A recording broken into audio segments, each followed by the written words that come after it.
నారాయణం నమస్కృత్య నరం చైవ నరోత్తమం దేవీం సరస్వతిం వ్యాసం తతో జయముదీరయేత్.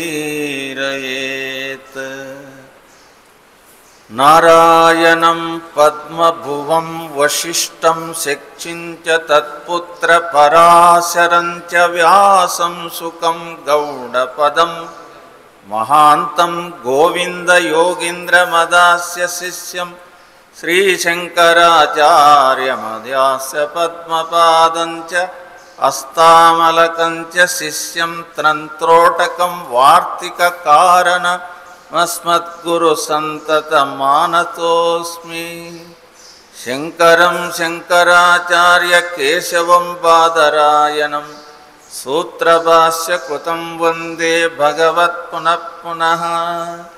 అజ్ఞానతిమిరాంధస్య జ్ఞానాంజలాచల చక్షుర్మీలితం యేన తస్మై శ్రీగురవే నమః. సదాశివసమారంభం శంకరం వ్యాసశంకరమధ్యమాం అస్మదాచార్యపర్యంతం వందే గురుపరంపరా. ధ్యానమూలం గురుర్మూర్తి పూజమూలం గురుర్పాదం మంత్రమూలం గురుర్వాక్యం మోక్షమూలం గురుర్కృపా. నిత్యం శుద్ధం నిరాభాసం నిరంజనం నిత్యబోధం చిదానందం నమామ్యహం చిదానందం నమామ్యహం. శ్రీ గురుభ్యో నమః. హరి ఓం. పరంపర గురువులకందరికీ అనంత కోటి దండ ప్రణామంబులు ఆచరిస్తూ, అలాగనే బ్రహ్మనిష్ఠులు పూజ్యపాదులు శ్రీ చిదానంద గురుదేవులకు పాద వందనాలు ఆచరిస్తూ, అందరిలో విరాజిల్లేటువంటి ఆ అఖిలాండేశ్వరి పరాశక్తి గురుస్వరూపమైనటువంటి అందరిలో విరాజిల్లేటువంటి ఆత్మస్వరూపానికి వందనాలు ఆచరిస్తూ, దివ్యాత్మస్వరూపులారా, ఈ పవిత్రమైనటువంటి పౌర్ణమి తొలి ఏకాదశి ప్రారంభం చాలా విశిష్టమైనటువంటి ఏకాదశి. తొలి ఏకాదశిలో జరిగినటువంటి గొప్ప ఏమిటి అంటే, ఈ సృష్టికర్త అయినటువంటి ఆది నారాయణుడైనటువంటి ఆ పరంపరగా వచ్చినటువంటి నారాయణం పద్మభువం వశిష్ఠం అని ఇచ్చినటువంటి ఆ నారాయణుడు ఈ ఏకాదశి రోజు బ్రహ్మముహూర్త కాలమునందు చక్కగా శయనం పైన బ్రహ్మనిష్ఠుడై ఈ తొలి ఏకాదశి నుండి కార్తీక శుద్ధ ఏకాదశి వరకు చక్కగా వారు బ్రహ్మనిష్ఠులై శయనిస్తారని, అంటే బ్రహ్మనిష్టలో ఉంటారని. అందుకే ఆ పరపురైనటువంటి నారాయణ స్వరూపాన్ని ఎందుకు ఆయన ఆచరిస్తున్నాడు అంటే, ఈ ప్రకృతిని పరిపాలించేటువంటి కర్తలు ముగ్గురే కాబట్టి, పోషకుడైనటువంటి మహావిష్ణు స్వరూపమని, సృష్టికి కర్త అయినటువంటి బ్రహ్మస్వరూపమని, లయకర్త అయినటువంటి పరమేశ్వరుడని మన సనాతనమైనటువంటి మన ధర్మం చెప్తుంది, మన వేదం చెప్తా ఉంది. కాబట్టి అలాంటి నారాయణ స్వరూపమైనటువంటి ఆ నారాయణుడు ఈ శయన ఏకాదశి నుండి కార్తీక శుద్ధ ఏకాదశి వరకు శయనం అంటే ఈ సంసారం అనేటువంటి ఈ ప్రపంచం అనే సంసారం పైన ఆయన తిష్ట వేసుకొని, అంటే అందుకే ధ్యాన నిష్ఠతో ఉండడం. కాబట్టి ఆయన నిష్ఠ ఎలా చేస్తున్నాడంటే, ప్రపంచం అనేటువంటి పంచ జ్ఞానేంద్రియాలు పంచ కర్మేంద్రియాలు ఈ 10 తలలైనటువంటి ఈ మనస్సు అనే సర్పం దానిపైన ఈ సముద్రం పైన ఆయన 3 రకాలైనటువంటి చుట్ట చుట్టుకొని ఆయన 9 అడుగుల పొడవు శయనంగా నియమించినాడంట. అంటే పంచ జ్ఞానేంద్రియాలు పంచ కర్మేంద్రియాలను ఆయన నియమించినాడు. ఆ మనస్సు అనే సర్పాన్ని ఆయన శయనంగా చేసుకున్నాడు. ఆ శయన పైన కూర్చొని బ్రహ్మనిష్టలో ఉన్నాడు. ఈ సృష్టికి ఆదిశక్తి అయినటువంటి పరాశక్తి అయినటువంటి పరమాత్మ శక్తి అయినటువంటి దాన్ని ఆయన, ఎందుకంటే సృష్టికర్తలైనటువంటి వారు కర్తవ్య కర్మను చేసేవారు కాబట్టి వారికి కూడా నిష్ఠ అవసరం. అందుకే నిష్ఠ చేయాలి. అందుకే ఈ 4 మాసాలు వారు నిష్ఠలో ఉండి చక్కగా ఈ శయనం పైన బ్రహ్మనిష్టలో ఉంటాడు. మహావిష్ణు స్వరూపమని మనకు తొలి ఏకాదశి చెప్తా ఉంది. కానీ ఈ తొలి ఏకాదశికి నాంది అయినటువంటి నారాయణం పద్మభువం వశిష్టం శక్తించ తత్పుత్ర పరంపర వచ్చినటువంటి గురువులందరూ కూడా మనకు ఈ పరంపరగా వచ్చినటువంటి గురువులలో మనకు వశిష్ఠుడు, శక్తి, వ్యాసుడు మనము సృష్టికి మనం ఈ యొక్క శాస్త్రాన్ని పోషించినాడని వ్యాస భగవాన్ వ్యాసో నారాయణో హరిహని ఈ వ్యాస పౌర్ణంగా వేడుకలు చేసుకుంటూ ఆషాఢ శుద్ధ ఏకాదశి. అందుకే ఈరోజు బ్రహ్మనిష్ఠులైనటువంటి వారు, శ్రోత్రియ బ్రహ్మనిష్ఠులైనటువంటి గురు పరంపరగా ఉండేటువంటి శిష్యులైతేనేమి, బ్రహ్మచారులైతేనేమి, పరంపర అయినటువంటి వారు ఈరోజు విగ్రహారాధన కన్నా శ్రోత్రియ బ్రహ్మనిష్ఠుడైనటువంటి గురువుకు పాదపూజ చేయాలి. ఇది మన సాంప్రదాయం. ఎందుకంటే లక్ష్మి పాదపూజ 4 నెలలు చేసుకుంటా కూర్చునేది. మనం 10 నిమిషాలు చేయలేం. 4 మాసాలు చేసింది. పాదాల కానీ లక్ష్మి కూర్చొనింది. ఎప్పుడు లేస్తాడా, ఏమడుగుతాడో, గ్లాసు నీళ్ళు ఇస్తా, ఆహారం అడుగుతాడో, ఏమడుగుతాడో లక్ష్మి పాదాల దగ్గర కూర్చునేది. అట్లాగనే మనము ఈ యొక్క ఆధ్యాత్మిక ఆది భౌతికమైన తాపాలు పరిహారము చేయాలంటే గురు కృప కావాలా. గురు అనుగ్రహము లేనిది ఏ జ్ఞానము కలగదు, ఏ మంత్రోపదేశము కాదు, మంత్రసిద్ధి కలగదు.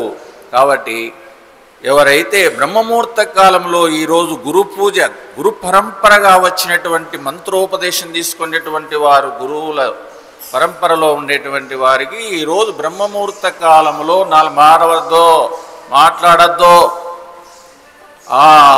ఆ బ్రహ్మముహూర్త కాలంలో గురువును ఆసీనుని చేసి పాదాలను అభిషేకం చేసి చక్కగా వారిని అర్ఘ్యపాదాలతో చక్కగా పూజించి, ఆ అర్ఘ్యపాదాలతో చక్కగా పూజించినటువంటి ఆ శిష్యులు పరంపరగా చేసినటువంటి వారికి ఇవ్వాల్సినటువంటి ఏంటి అంటే ఒక గొడుగు, చెప్పులు, కొత్త వస్త్రాలు, గురువారికి ఏదైనా ప్రీతికరమైనటువంటి పదార్థము అన్ని నైవేద్యంగా ఇచ్చి గురువుకు చక్కగా ఆరాధించుకొని, అయ్యా గురుపాదాల దగ్గర నేను ఎన్ని జన్మాలైందో తప్పించుకొని తిరుగుతున్నాను, 84 లక్షల జీవరాశుల గర్భాలలో దొంగగా తిరిగాను, నాకు ఏమి గోచరించలేదు.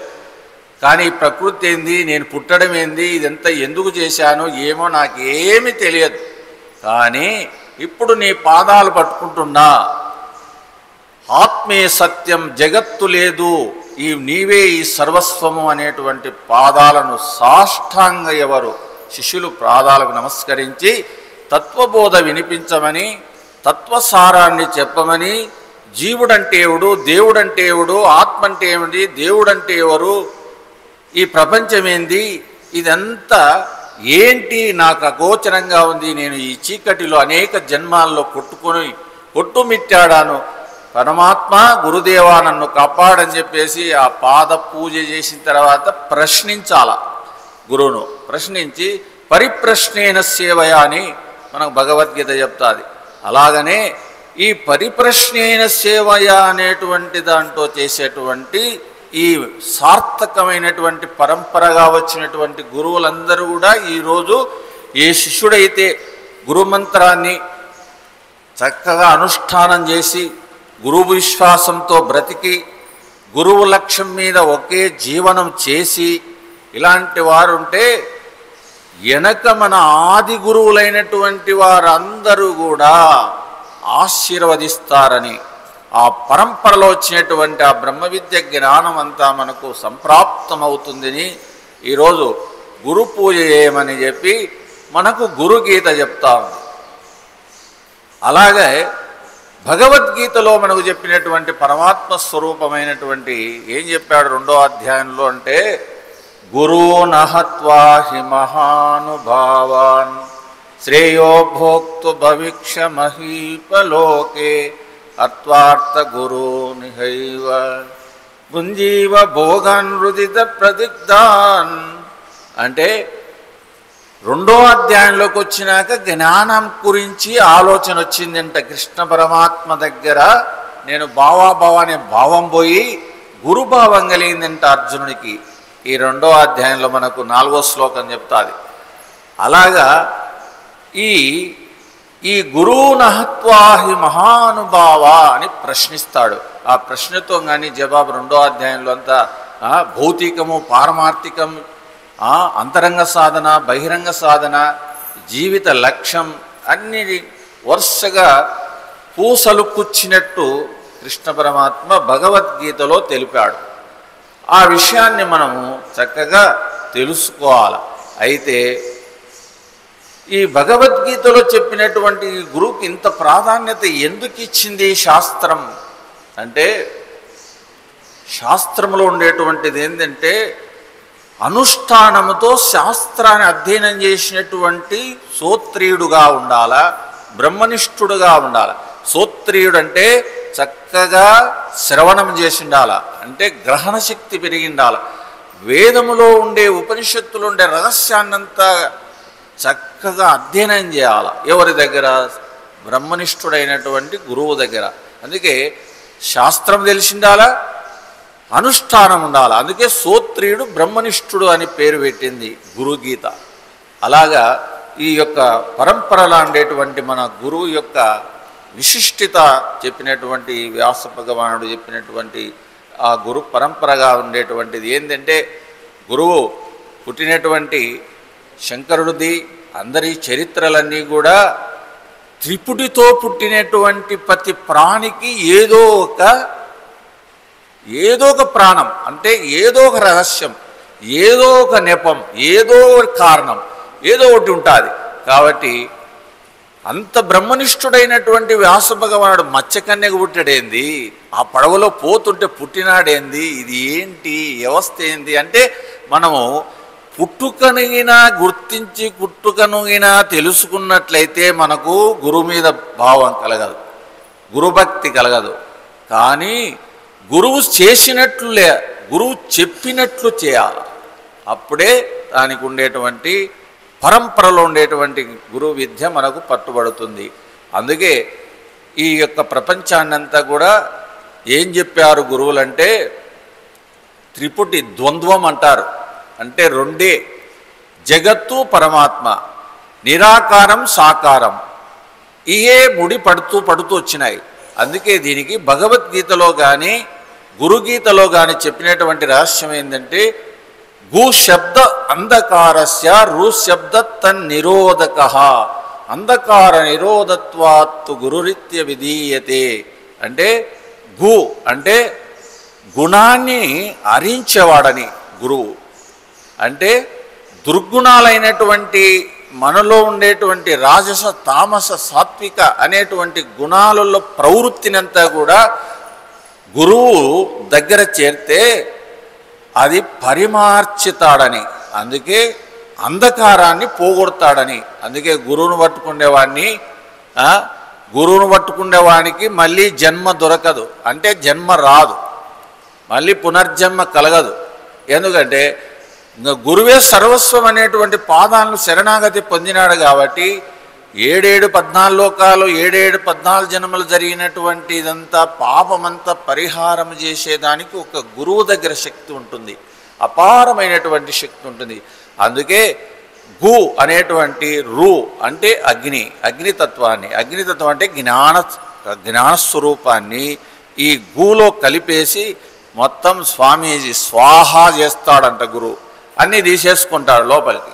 తీసేసుకొని ఈడు ఏమడిగాడో అది ఇస్తాడు. ఆధ్యాత్మిక, ఆది భౌతిక, ఆది దైవిక ఈ తాపాలలో వాడు దేంటో ఇరుక్కున్నా అదే తదాస్తు అంటాడు. కానీ ఈ ఆధ్యాత్మిక, ఆది భౌతిక, ఆది దైవిక అనే తాపాలు నాకు పరిమార్చమని చెప్పి శరణాగతి పొందితే అప్పుడు త్రిపుటి దాటిస్తాడంట. అందుకే మనలో ఉండేటువంటి గురుశక్తి ఎక్కడుందంటే మనకు కుండలి శక్తి, మన కుండలి యొక్క ఉపనిషత్తు, గురు ఉపనిషత్తులు కొన్ని ఉన్నాయి. అవి మన మూలాధారములో, మన బొడ్డు కింద మూలాధారములో 7 చక్రాల యొక్క ప్రవాహంగా జరిగేటువంటి మహాశక్తి ఆ మూలాధారంలో ఇరుక్కపోయిందంట. అంటే వాసనలతో ఇరుక్కపోయిందంట. ఎన్ని జన్మాలుంటే ఆ వాసనలతో పడిపోయినాడో అలాగ పునర్జన్మ మరణం అనేటువంటి భావాలలో ఇరుక్కపోయినాడంట. అందుకే అక్కడ నుండి కదలడంలే, ఎప్పుడు చూసినా పాతాళలోకంలో ఉన్నాడు. అందుకే దాన్ని ఏం చేశారు, పరమాత్మ స్వరూపమైనటువంటి గురువు కదిలిస్తాడు ఆ జ్ఞానముతో. అయితే 7 చక్రాలలో 3.5 చక్రం వరకు జీవుడు బతుకుతున్నాడు కొన్ని కోట్ల జన్మల నుండి. 3.5 చక్రంలోనే ఇరుక్కపోయినాడు. కానీ 5వ చక్రం కోసం యోగనిష్ఠుడు లేడు, మంత్రసిద్ధి కలగలేదు, గురువు అనుగ్రహం లేదు. అందుకే మనము ఈ 3.5 చక్రాన్ని దాటి పైకి వస్తేనే ముక్తి దొరుకుతుంది, జీవన్ముక్తుడవుతాడు. అందుకు కాబట్టి ఈ కుండలి ప్రయోగంలో ఉండేటువంటి శక్తి అక్కడ ఆగిపోయింది. ఏం చేస్తాం, సరిగా శ్వాస తీసుకునే శక్తి లేదు మనకు. క్రమశిక్షణగా భోజనం చేయలేకుండా ఉన్నాం, క్రమశిక్షణగా బ్రతకలేకుండా ఉన్నాం, క్రమశిక్షణగా నిద్రించలేకుండా ఉన్నాం. అన్నీ నిడ్డూరమే. మరీ ఇప్పుడు ఇంకా ఏ ప్రవాహమో, ఏ తామసికమైన ప్రవృత్తి వచ్చి చేరింది ఈ దేశం పైన. రజోగుణం అన్నంటే కొంచెం బాగుపడేవాడు, పూర్తి తమోగుణంలో ఇరుక్కపోయినాడు. ప్రతి మానవుడు ఇరుక్కపోయినాడు. ఆ తమోగుణంలో ఇరుక్కపోవడం వల్ల ఆహారము, వ్యవహారము, వ్యవస్థ అంత దరిద్రంగా మారిపోయింది. ఏంటి అంటే తామసిక గుణం ఉండేవాడు ఏమి చేవిస్తాడని మనకు గుణత్ర విభాగ యోగం చెప్తాది, 14వ అధ్యాయం చెప్తాది. అది ఆ రహస్యం అంతా చెప్తాది. ఏంటంటే తామసికుడుగా ఉండేవాడు ఆహారం తినేది ఏంటి అంటే 2 రోజులు సద్ది పడినేది, బేకరీలలో 3 నెలలు స్టాక్ ఉండేది. ఇలాంటి రుచికరంగా తింటాడు. ఇప్పుడు ఉండేది బ్రతికేదే ఇది. ఏ ఇంటో ఏ అమ్మ పొద్దున్న లేచి పొద్దున వంట సాయంత్రం వంట పెట్టేవారే లేరు. అట్ట పెట్టారనుకో మాకు నొప్పులు, అప్పులు, సప్పులు, మాకేం ఆరోగ్యం లేదు, అది లేదు, ఎవడు పెడతాడు ఏంటి అని తామసికంగా బతుకుతున్నారు. స్త్రీలంతే, పురుషులంతే. ఇంకా ఇప్పుడు దానికి భౌతికంగా వచ్చినటువంటి ఇంకా ఫ్రిడ్జీలు వచ్చినాయి. ఇంకా ఫ్రిడ్జీలలో పెట్టడమే, ఇంకా పెట్టడం. ఇంకా వారం రోజులు 10 రోజులు అదే కుళ్ళిపోయి తినాల్సిందే. చచ్చే చావు, తింటే తిను. ఈ ఆహార వ్యవస్థ అంతా మనను పీడిస్తూ ఉంది. ఇదే మనను బాధకరంగా చేస్తూ ఉంది. అది తామసికమైనటువంటి ఆహారము. దానివల్ల ఆత్మోన్నతి కాదు, గురుభక్తి కలగదు, దైవభక్తి కలగదు, శ్రద్ధ ఉండదు, ప్రీతి ఉండదు, భయం ఉండదు, ప్రేమ ఉండదు, కరుణ ఉండదు, ఏయి రావు. అందుకే దానికి తామసిక ప్రవృత్తి అని చెప్పారు. ఆ తామసిక ప్రవృత్తి చెప్పాలి. ఇప్పుడు ఈ సంవత్సర యాత్రలు జరిగినాయి, జాతరలు, కోట్లు కోట్లు కోట్లు కోట్లు హింస జరిగింది. అందుకే ప్రకృతి ఎలా ఉంది చూడండి, ఎన్ని బీభత్సంగా ఉంది. ఒక్క సుక్క వర్షం వల్ల ఎవరికి భయం లేదు, ఎవరికి ధైర్యం లేదు, ఎవరికి ఆలోచన లేదు. ఏం పరమాత్మ ఎందుకు ఇంతమంది సృష్టించావే, కనీసం ఈ మంచినీళ్ళు నువ్వు ఇవ్వలేకుండా అంటే ఇస్తాడు. మేము ఎప్పుడు శనిగేసేప్పుడు పడితే చాలంట. ఏం మనిషి అండి, శనిగేసేప్పుడు అంటే పడాలంట, అంటే ఈయన చెప్పినప్పుడే వాలాలి. ఇంకా నీళ్ళు ఎట్లా? ఎన్ని ప్రాణులు బ్రతకాలా? 84 లక్షల జీవరాశులు నీళ్లు కావాలా, దానికి ఆహారం కావాలనా? అంటే ఈ ఒక్క మనిషికే ఇంత స్వార్థం ఉంటే, అందుకే దీంట్లో వచ్చేసి లక్షలు లక్షలు కోట్లు కోట్లు హింస. అబ్బా చెప్తావా? ఒక ఆయన చెప్పినాడు 3.5 కిలోమీటర్ పోయిందంట. ఏంది? రక్తం 3.5 కిలోమీటరు. ఇంకా ఎన్ని దిగిండాలో చెప్పండి. ఆ భూమాత ఊరికి అంటాదండి, నా బిడ్డలందరినీ బలి చేసి నన్నే చెరసాల్లో పెట్టి నన్నే ఇంత హింస చేస్తారా నా శక్తితో వాడుకుంటూ. ఇది పరదేవత అడిగిందంట. తల్లి ఎప్పుడైనా తన సృష్టిని తింటుందండి? ఇది ఎంత అజ్ఞానం అండి, ఇది ఎంత మూర్ఖత్వం అండి. ఆ పరమదేవత అడిగిందంట. ఎందుకంటే ఈ భయం, వాడు సడన్గా చంపితే భయం, అందుకే దేవత పేరు చెప్తే వామికి పోతుందా పాపం, మాకెందుకు? ఇలా తయారైపోయింది. ఇది తామసిక ప్రవృత్తి రావడం వల్ల ప్రకృతికి, తన కుటుంబానికి, తనకు శాంతి లేకపోవడం, తనకు ఆనందం లేకపోవడం, తనకు ఆరోగ్యం లేకపోవడం, తనకు భాగ్యం లేకపోవడం, ఇదంతా కరువైపోతూ ఉంది. ఒకరికి ప్రేమలు లేవు, భార్యాభర్తకు ప్రేమలు లేవు, బంధువులకు ప్రేమలు లేవు, కొడుకు కోడళ్లకు ప్రేమలు లేవు, ఏ సంబంధమే లేదు. ఎందుకు ఇట్లా తయారైందంటారు అంటే, మానవునికి ఈ తామసిక ప్రవృత్తితో చేసే ఆహార శుద్ధి లేకపోవడం వల్ల కరుడు గట్టిపోయింది మనస్సు. ఎక్కడ పడిపోయిందో తెలియదు. అలాగా బ్రతికినటువంటి ఈ తరుణంలో ఇంకా గురువులు ఎవరు కనిపిస్తారు? గురుభక్తి ఎవరికి వస్తుంది? గురువు మీద ఎందుకు నమ్మకం కలుగుతుంది? గురువు అంటే ఏమిటి? మనం ఏమనుకుంటున్నాం? చిదానంద స్వామి ఒక 9 అడుగులో 7 అడుగులో 5 అడుగులు ఉండే విగ్రహం అనుకుంటున్నాం. కాదండి, అది అనుకుంటే అజ్ఞానం. చిదా ఆనంద స్వరూపం, అదే గురుస్వరూపం. మనలోనే గురుస్వరూపంగా ఉంది. శ్వాసతో ఉంది, మనస్సుతో ఉంది, ఇంద్రియాలతో ఉంది. ప్రతి కదలిక కూడా గురుస్వరూపంగానే కదులుతూ ఉంది మనస్సులో. ఇదే దీన్ని గుర్తించడం అనేది సాధ్యం కావడం లేదు. ఎందుకు అంటే సాధన లేదు. రోజు ఒక 5 నిమిషాలన్నా ధ్యానం చేస్తే కదా, కనీసం ఒక 108 సార్లు జపం అనుకుంటే కదా, కనీసం దేవతార్చనైనా ఒక 10 నిమిషాలు చేస్తే కదా. ఎందుకు వస్తుందని మనస్సు? బహిర్ముఖంగా ఎందుకు మనస్సు ఉండక ఏం చేస్తుంది? అంతర్ముఖంగా ఎందుకైతుంది? అంతర్ముఖం కావాలంటే నువ్వు పూజా పునస్కారం ఎన్ని సంస్కారంతో చేస్తే కదా.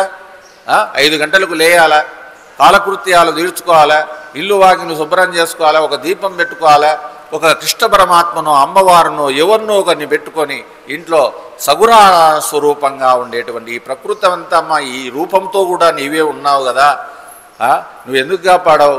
అదే గరగపాడే వాడు చెప్తుంటాడు, లలితమ్మ దగ్గర పోయి ఏడ్స్తాడంట రోజు ఆయన.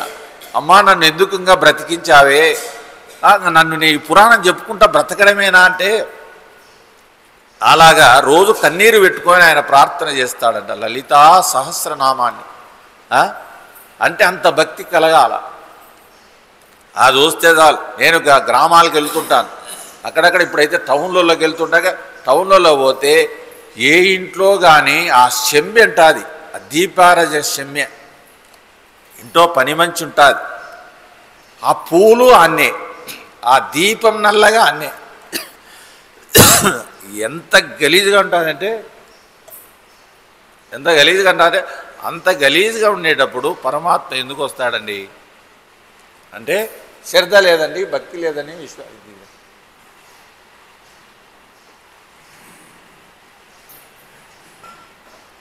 ఇలా ఉండేటువంటి మన యొక్క సాంప్రదాయంలో ఉండేటువంటి గురుస్వరూపాన్ని మనం నిరంతరము సాధన చేయాలి.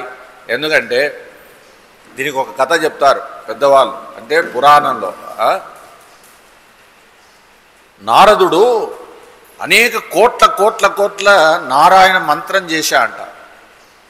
చేస్తే సిద్ధి కలగలేదంట ఆయనకు. నారాయణ 24 గంటలు నారాయణ అనుకునేవాడు నారదుడు. ఒక వ్యవస్థ ఏదో ఎక్కడో పుట్టాడనుకోండి, ఒక ఏదో పని మంచిగా పుట్టాడని ఏదో కథలన్నీ ఉన్నాయి. కానీ ఆయన స్మరణ ఏంటంటే నారాయణ స్మరణ నిరంతరం చేశాడు. చేసిన తర్వాత ఆయన బ్రహ్మలోకం, విష్ణులోకం, శివలోకానికి దగ్గరయ్యాడు. బ్రహ్మలోకం పోయాడు. ముందు బ్రహ్మలోకం పోయి ఏమయ్యా నాకు ముక్తి ఎప్పుడు వస్తుంది, మరి నా ముక్తి ఎప్పుడు ఏ జన్మకు పూర్తి అవుతుంది అంటే నాకు తెలియదయా, ఎందుకంటే నేను కర్తవ్య కర్మను చేస్తూ సృష్టికర్తను, నాకు ఆ లోతు తెలియదు. మహావిశ్వస్వరూపుడైనటువంటి శివస్వరూపమైనటువంటి శివుడి దగ్గరికి పోయాను. శివుడి దగ్గరికి వెళ్ళాడు. శివుడి దగ్గరికి పోయి అడిగాడు, ఏమయ్యా నాకు ఎప్పుడు ముక్తి వస్తుందని. ఆయన ఒక నిమిషం అట్లాగా ధ్యానంలో చూసుకుంటే, ఏమయ్యా నాకు కూడా గోచరించలేదు, ఆ బ్రహ్మపురమైనటువంటి విష్ణుపురమైనటువంటిది ఉంది, విష్ణులోకానికి వెళ్ళు, ఆయన కరెక్ట్గా నీకు చెప్తాడు నీకు ఎప్పుడు ముక్తి వస్తుందని. ఆయన దగ్గరికి పోయినాడు. ఆయన దగ్గరికి పోతే ఉలకలే పలకలే ఏమీ అనలే, సంబోధించినాడు, అయిపోయింది. అప్పుడు లక్ష్మీదేవి అన్నది, అయ్యా నీకొక్కనికే ఇంత విశ్వాన్నంతా పరిపాలించాలి, ఒక సెకండుకు ఎన్ని లోకాలు చూసుకోవాలా, నువ్వు ఇంత టైం తీసుకుంటే ఎట్టా స్వామి, నీకు ముక్తి వస్తాదో రాదో నాకు తెలియదు, కానీ ఇప్పుడు నువ్వు బయలుదేరాలి, నువ్వు ఇంతసేపు కూర్చొని దానికి కుదరలే, నీ పుణ్యం అంతా కరిగిపోయింది, నువ్వు కోట్ల కోట్ల జన్మలంతా చేసిన తపస్సు అంతా, నీ జపం అంతా అయిపోయింది, నువ్వు దిగయ్యా అని చెప్పింది. ఆ దిగినాక ఆయన 7 అడుగులు వేసినాడు. అక్కడ ఉండే మంత్రులు వాళ్ళు అక్కడ సేవకులు వచ్చి ఈయన కూర్చుండే చాట వినయంగా కూర్చుంటాడు కదా, గురువు దగ్గర ఎవరైనా కూర్చుంటారు కదా, దేవుని దగ్గర కానీ గురువు దగ్గర ఆసనం మీదనో ఏదో కూర్చుంటారు. ఆ కూర్చున్నాక వచ్చి ఆ శిష్యులు, ఆ అనుచరుడైనటువంటి శిష్యుడు వచ్చి ఆ నీళ్లు చల్లినాడు. ఆయన కూర్చున్న చాట నీళ్లు చల్లి, ఆ నీళ్లు చల్లి ఇంకా దాన్ని శుభ్రం చేసినారు. 7 అడుగులు ఎనికి పోయి మళ్ళీ రిటర్న్ వచ్చినాడు. ఏమయ్యా నా గబ్బు శరీరమా, నేను నిరంతరము భగవన్నామ స్మరణ చేశాను, నిరంతరం ఆయన్నే చేస్తాను, నాలో మైలు ఎక్కడుంటుందయ్యా, ఏంటిది నాకు అర్థం కాలేదని అడిగినాడు. అంటే అప్పుడు కన్ను విప్పాడు. ఎవరు?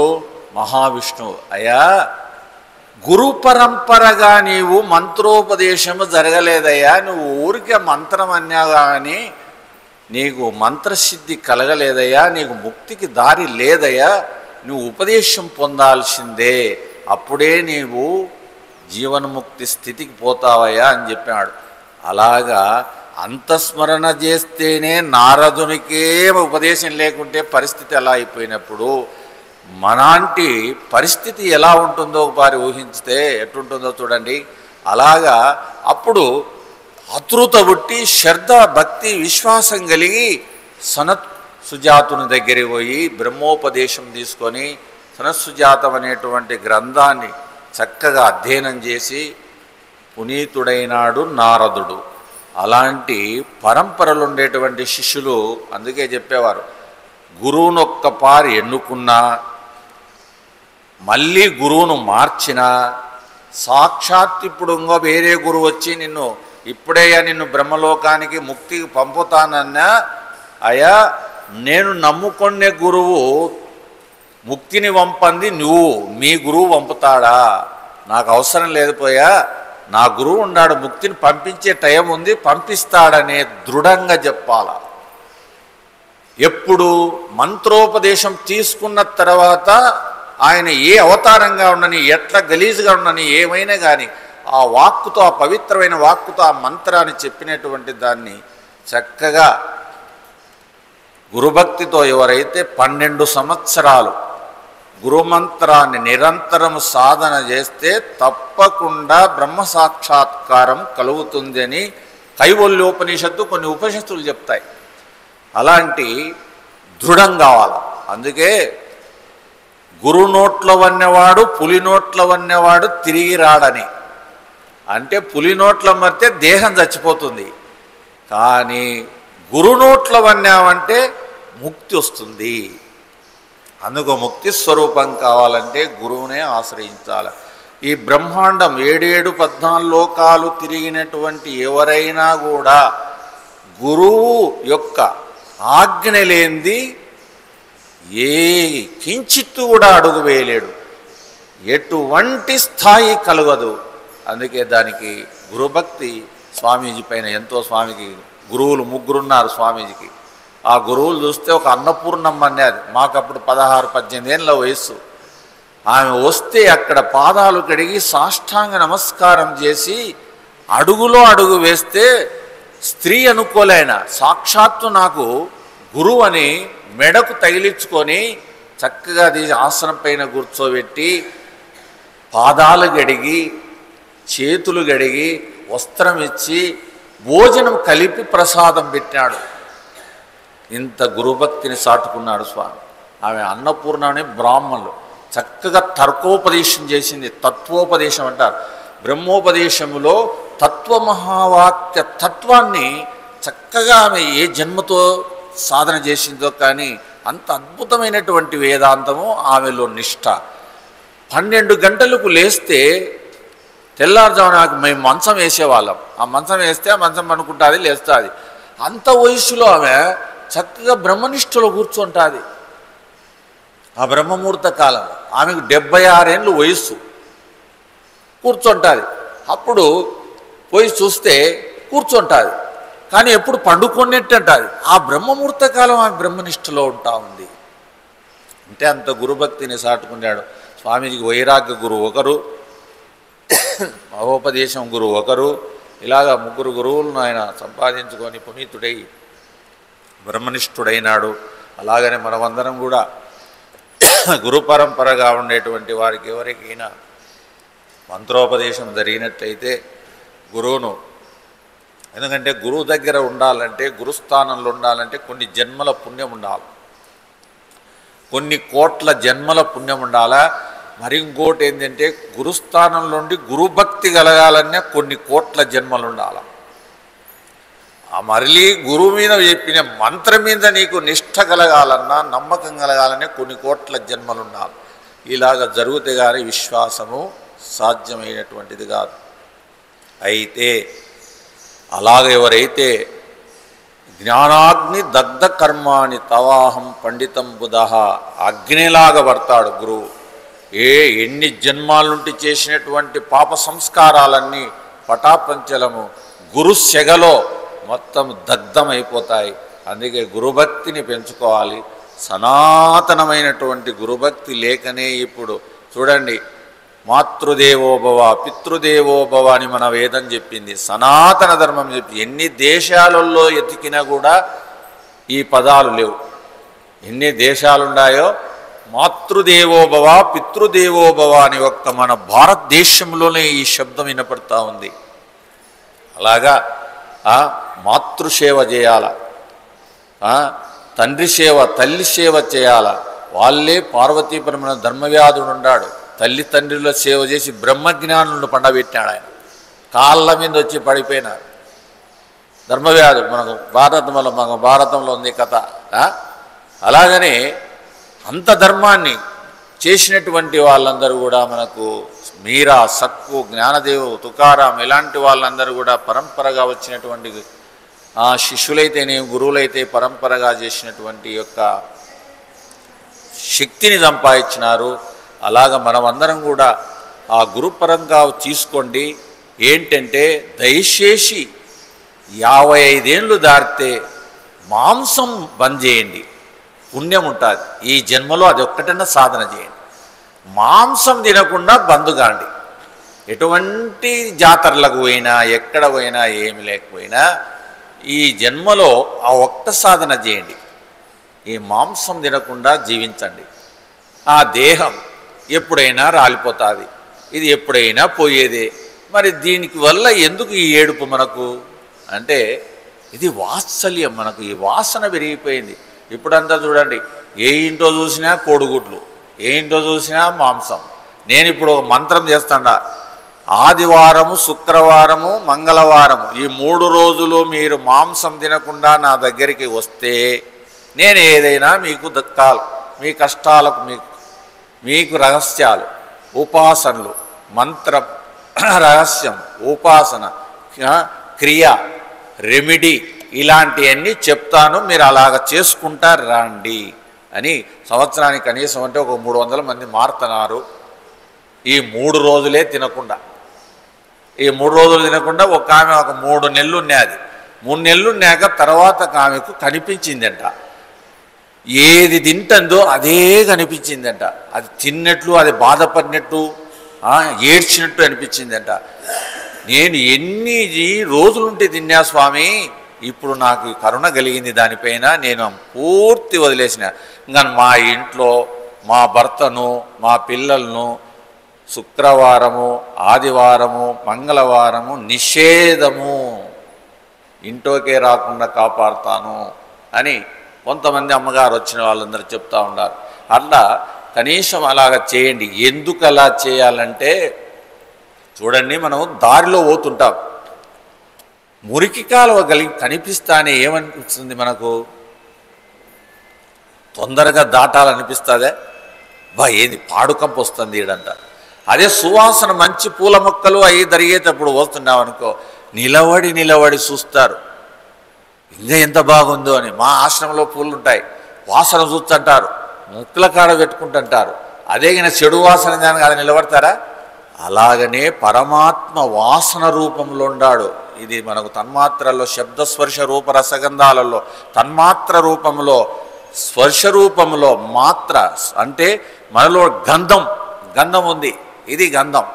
పృథివిలో గంధం ఏంది అనుకుంటున్నారు? సువాసన. అదే ఆత్మజ్ఞాన సువాసన. ఆ వాసనను మనకు దగ్గర అవుతుంది. అందుకు మన హృదయము పవిత్రమవుతుంది, మన భాష, మన జ్ఞానము మనకు అభివృద్ధి జరుగుతుంది, రాగద్వేష వ్యవస్థలు తగ్గుతాయి, ఈశనత్రయాలలోటి అన్ని కుళ్ళు కుతంత్రాలు తగ్గిపోతాయి, మనశ్శాంతి కలుగుతుంది. ఆ మనశ్శాంతి కలిగినప్పుడే మనం ఆనందంగా ఉంటాం. కాబట్టి ఈ విధంగా గురు పరంపరగా వచ్చినటువంటి గురు కృపకు పాత్రులుగామని మనకు ఆదేశం చేస్తున్నటువంటి శ్రీమన్నారాయణుడు, అలాగనే వ్యాస భగవానుడు, పరంపర వచ్చినటువంటి శంకరుడు, శంకరుడు తర్వాత వచ్చినటువంటి పరంపరా గురువులైనటువంటి వారందరూ కూడా వచ్చారు.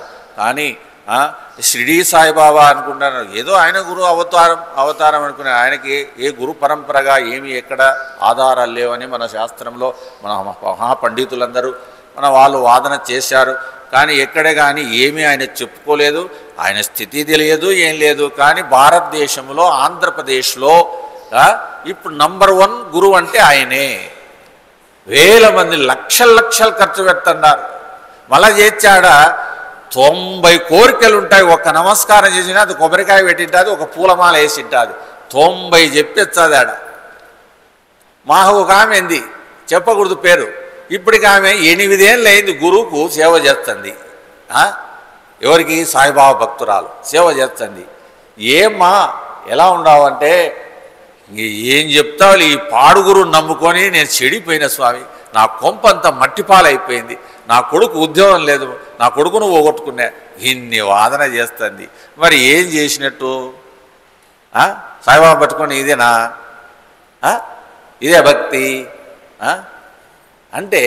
అలాగే ఇప్పుడు ఇదైపోయింది. అదే చూడ, గురు పరంపరగా ఉండేటువంటి నారాయణ మహావిష్ణు స్వరూపాన్ని ఎవరన్నా ప్రేమిస్తారా? మరి బుక్కోటి ఏకాదశి రోజు 1990-92లో చూస్తే 400 మంది వచ్చేవాళ్ళు ఈడికి తొలి ఏకాదశి రోజు. మేము గుగ్గులు వెడలాగా అల్లాడినాం, నీళ్లు పోయేలాగా కింది నుండి మోయలేక అల్లాడినాం. ఈరోజు 11 మంది వచ్చినారండి. ఇన్ని గ్రామాలు ఉన్నాయి దగ్గర, 11 మంది ఆన్నే కూర్చోండి. తీర్థం వేయాలని తెల్లారుజామున అభిషేకం చేసి కూర్చున్నా, తొలి ఏకాదశి రోజు చేసి కూర్చొని తీర్థం ఇచ్చి గుగ్గులలో పెట్టుకొని రెడీ కూర్చొని, మా గురువుగారు కూడా అట్లా పెట్టుకొని ఇస్తూ ఆ ప్రసాదం పెడుతుండేవాడు. అలా పెడితే 11 మంది వచ్చినారు కొత్త మనుషులు. ఎక్కడ పోయింది మన భక్తి? ఎందుకు విశ్వాసం లేదు? పోయింది. ఇనేది లేదు, ఇంట్లో లేదు, బయట లేదు, ఇంట్లో చేయడం లేదు, బయట చేయడం లేదు. ఆ నయనాలకు పోతానే వచ్చాది. ఏంది వచ్చాది? ఆరోగ్యం వచ్చాది, భక్తి కలుగుతుంది, వినయం వస్తుంది, సంస్కారం వస్తుంది. కాబట్టి మనమంతా పునీతులైనటువంటి మన సనాతన దేవాలయాలన్నీ ఎందుకు సృష్టించినారంటారు? ఈ మమకారాలు, అహంకారం, మమకారాలని, నీలో చైతన్యం ఉంది, నాలో చైతన్యం ఉంది చెప్తే నువ్వు ముక్కుతావా? ముక్కవు కదా.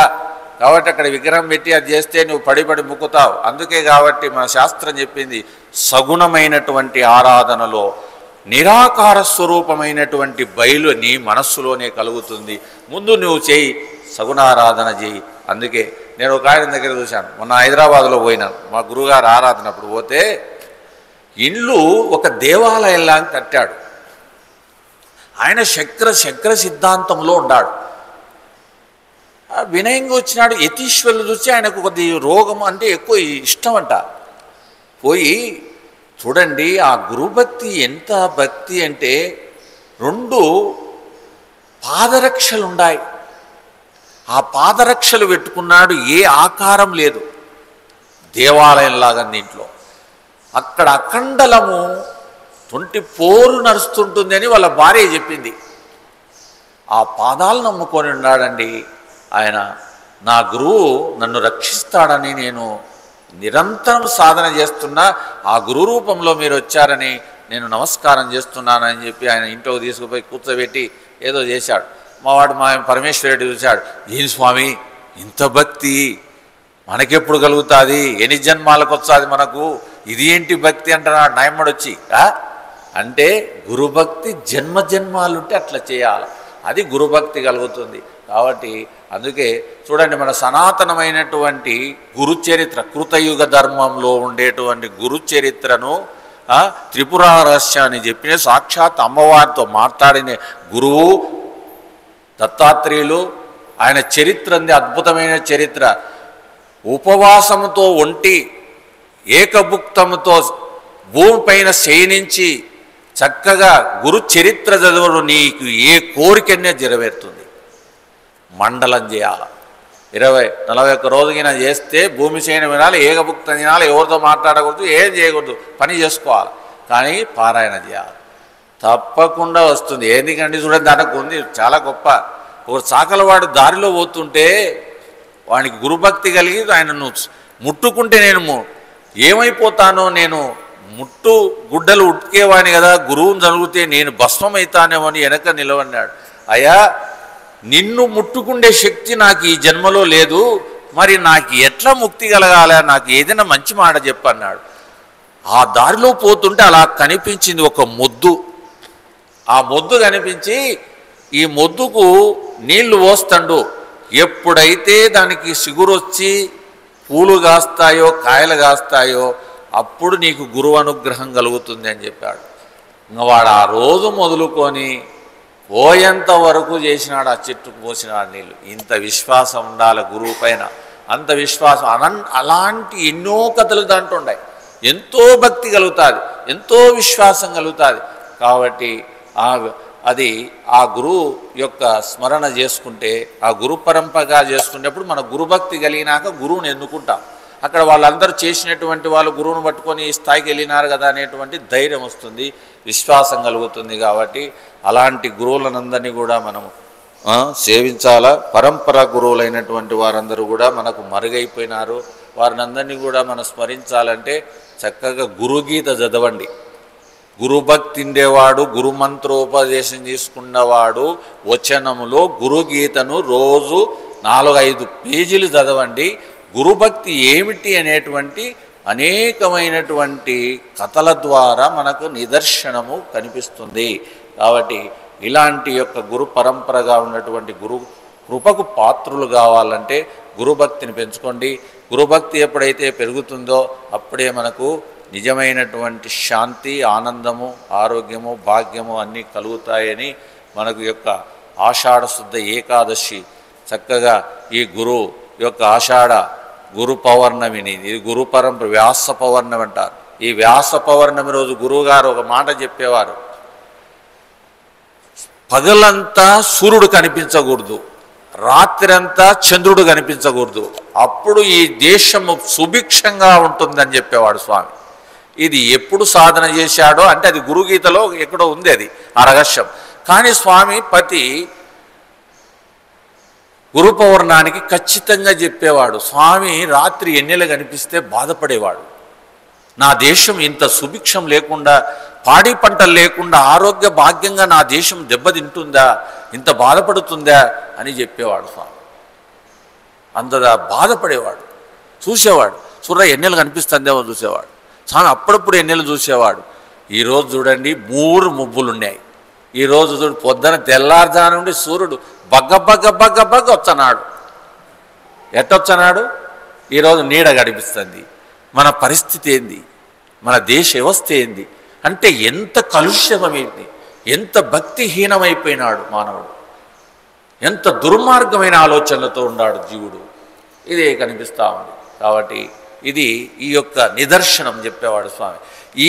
ఈ పౌర్ణమి రోజు ఇది సుభిక్షంగా ఉందంటే పాడి పంటలతో 84 లక్షల జీవరాశులు ఆనందంగా బ్రతుకుతాయని స్వామి యొక్క ఆకాంక్ష, ఆపేక్ష, భక్తి, విశ్వాసం అలా చెప్పేవాడు. అంటే అలాంటి ఈ సుదీనమైనటువంటి గురు పరంపరలో అలా రహస్యాలన్నీ ఎన్నో చెప్పేవాడు స్వామీజీ. అలా చెప్పి భక్తులందరినీ మీరు భయపడకండి, పంట పడుతుందిలేండి, వర్షం వస్తుందిలేని ఇట్లా చెప్పేవాడు స్వామి. అంటే అంత ధైర్యం చెప్పేవాడు. అంటే గురువులే కదా తల్లిదండ్రులు, ఈ జగత్తుకంతా గురు పరంపరగా వచ్చినటువంటి వాళ్ళే కదా, గురువులే కదా ఈ తండ్రికి, ఈ దాతలు వీళ్ళందరూ కూడా. కాబట్టి మనకు వచ్చేటువంటి గురుభక్తితో గురుకృపకు అందరం పాత్రులమై ఇప్పుడైనా గురువుని ఎన్నుకోండి. ఎందుకంటే చూడ అంతకాలం చేసిన నారదుడు పోతేనే లేస్తే ఉపదేశం లేదంటే నీళ్లు తల్లినారు. ఏది మంత్రం ఉపదేశం లేదు. మరి ఎంతమంది మన భారతదేశంలో ఎంతమంది గురువుల దగ్గర శిష్యులు ఉన్నారు?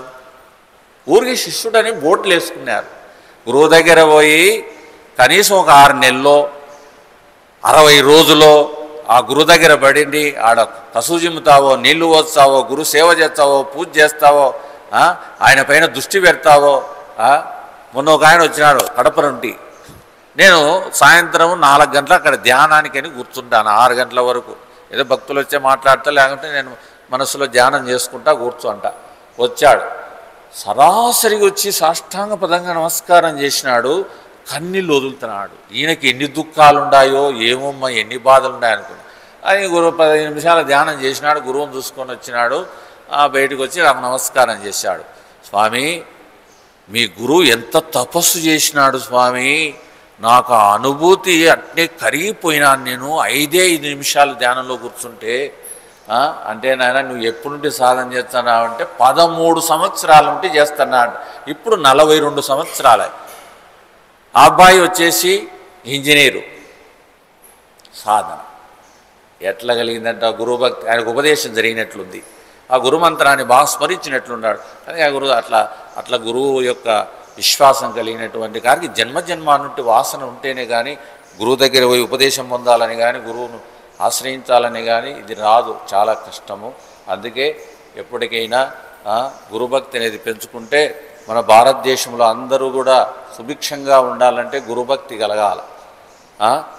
మాతృభక్తి, తండ్రి, పితృల భక్తి ఇవన్నీ ఉంటేనే కొంచెం సాధ్యమైనటువంటి జ్ఞానం వస్తుంది.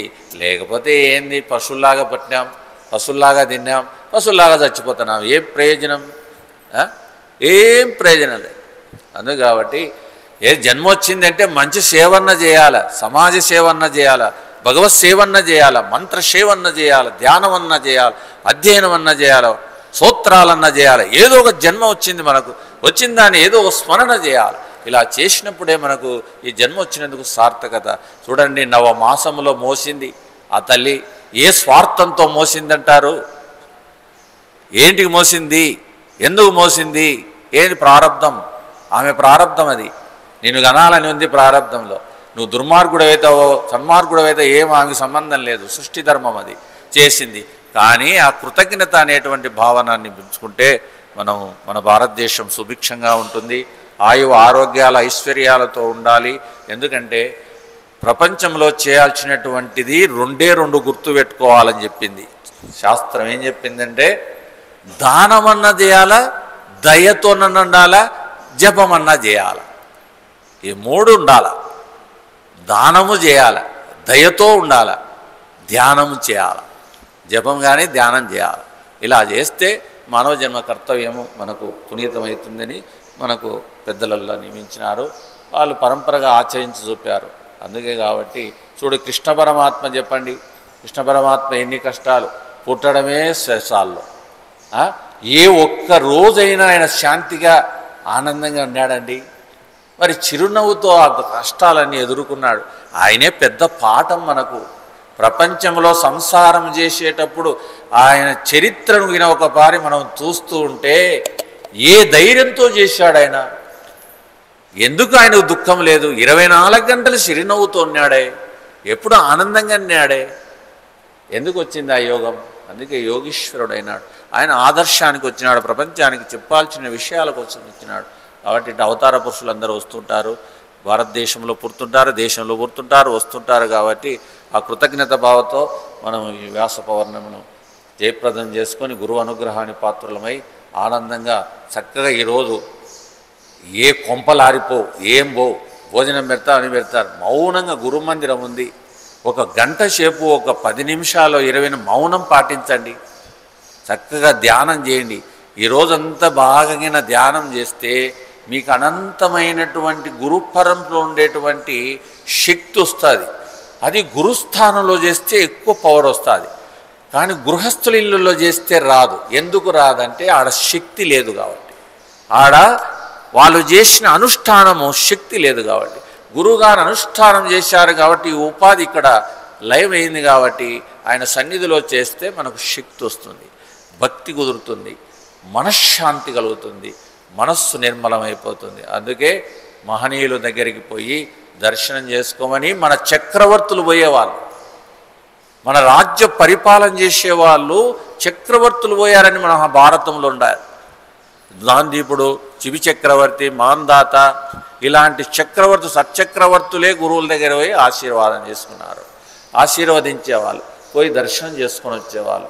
అలాగా అందుకే వాళ్ళకందరికీ అట్లా చరిత్ర నిలిచిపోయినాయి. కాబట్టి మనం కూడా ఆ పరంపరలో పుట్టాం కాబట్టి మనం కూడా అట్లా చేయించుకోవాలని కోరుకుంటూ గురువు అనుగ్రహానికి పాత్రలవుదురుగాక. సాయంత్రం వచ్చి ఆ భక్తులందరూ శిష్యులైనటువంటి వారు స్వామి శిష్యులు ఉండేవాళ్ళు ఉండి సాయంత్రం పల్లకీ సేవను చేసుకొని, ఎందుకంటే ఎప్పుడయ్యా ఈ అజ్ఞానమైనటువంటి ఈ దేహాన్ని నేను నీలో ఎప్పుడు లయం చేసుకుంటానని ఆ విధంగా ఆ భావంతో ఆ పల్లకి మోసి పల్లకీ సేవ చేసుకొని గురుభక్తిని సాటించుకొని ఆ మనసులో నింపుకోవాలని ఆశ్రమ భక్తులకు అందరికీ మనవి చేస్తూ హరి ఓం తత్సత్.